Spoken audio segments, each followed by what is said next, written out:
Bonjour, je suis le docteur Lacroix, je suis médecin généraliste près de Nantes et j'ai une chaîne YouTube. Voilà, c'est dit. Mais avant d'aller plus loin, il faut que je vous dise que dans ce que je fais, il n'y a pas de pub, il n'y a pas de trucs à acheter et il n'y a pas de financement des labos. Voilà, donc les présentations sont faites, je vais pouvoir vous parler de la prescription d'informations.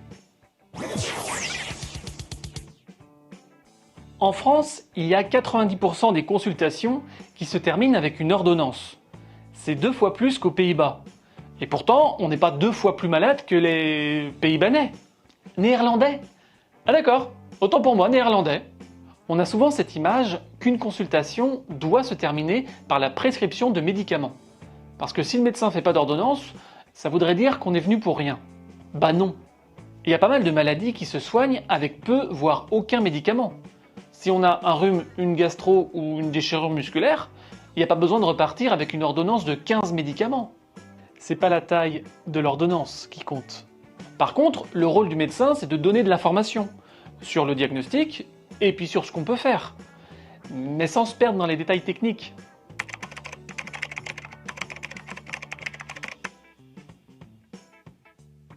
D'ailleurs, les patients s'informent parfois eux-mêmes, en faisant leurs propres recherches. Et en général, c'est plutôt une bonne chose. Mais on peut aussi les guider en leur prescrivant de l'information. Moi, j'aime bien expliquer aux gens ce qu'ils ont. Parfois, je fais même des dessins. Moches. Mais en consultation, on n'a pas toujours le temps ni les bons mots pour bien expliquer. Alors, un jour, je me suis dit, tiens, je pourrais faire des fiches. Donc j'ai fait quelques fiches, mais je me trouvais limité. On pouvait faire mieux. Alors je me suis dit, tiens, je pourrais faire des vidéos sur YouTube. J'ai fait des vidéos, j'ai appelé ça Whydoc, et ça a plutôt bien marché.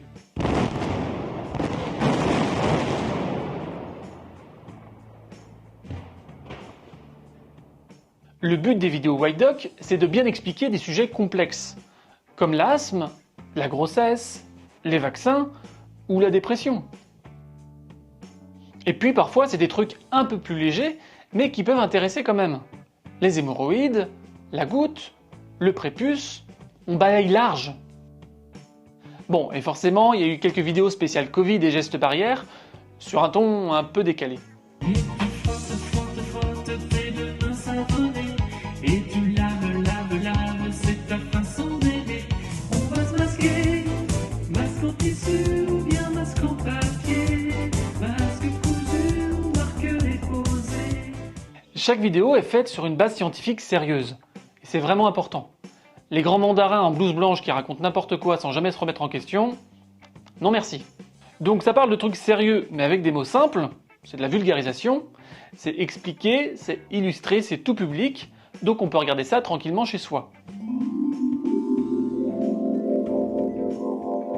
Quand on fait la première consultation de grossesse par exemple, on donne beaucoup d'infos et c'est pas possible de tout retenir. Donc c'est bien de pouvoir reprendre ça tranquillement à tête reposée chez soi. Avant, on pouvait donner une brochure papier, maintenant on peut aussi prescrire une vidéo Whydoc sur YouTube. Il y a maintenant une 40aine de vidéos Whydoc en ligne et c'est un mode d'information qui plaît bien. Enfin en tout cas j'ai des taux de satisfaction qui font penser à un sondage en Corée du Nord.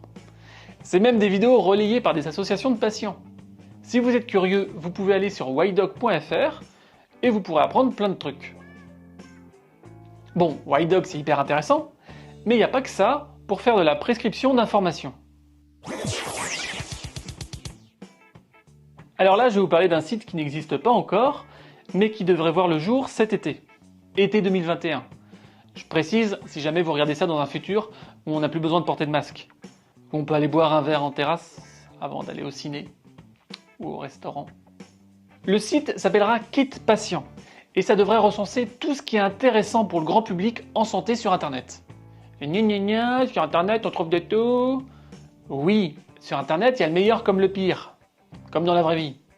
Et justement le but là, c'est de faire ressortir le meilleur. L'idée, c'est de recenser toutes les fiches, les vidéos ou les sites Internet qu'on trouve intéressantes et pertinentes pour donner de l'information en santé. Le site est fait par l'association Kit Médical dont je fais partie, avec le soutien des CPM des Pays de la Loire. Le but c'est aussi de proposer aux professionnels de santé d'envoyer de l'information directement à leurs patients en passant par le site Kit Médical.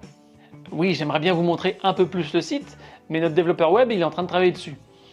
C'est pas encore prêt. Mais retenez Kit Patient. Si jamais vous êtes curieux, vous y retrouverez bientôt des informations en santé fiables, pertinentes et accessibles. On a maintenant des moyens d'information hyper intéressants pour augmenter les connaissances en santé de ceux et celles qui le souhaitent. Ah oui, on n'est plus trop dans l'idée de « moi je suis médecin, je suis le seul à savoir ce qui est bon pour vous, du coup vous faites ça comme ça et vous posez pas de questions ». Maintenant, on essaye d'informer les gens pour aller vers plus d'autonomie. On oublie un peu le modèle paternaliste et on va vers le modèle de la décision partagée. Et avec ces nouveaux modes d'information, c'est hyper intéressant. Il y a encore certains professionnels qui craignent un peu cette diffusion du savoir, souvent par peur d'être remis en question.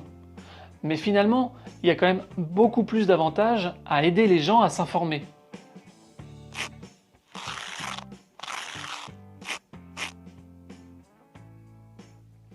Pour moi, savoir prescrire des médicaments, c'est essentiel pour un médecin. Mais savoir informer aussi. Et c'est pour ça que je travaille sur ces projets. J'espère que le sujet vous aura intéressé, et je vous dis à bientôt, peut-être, sur Whydoc.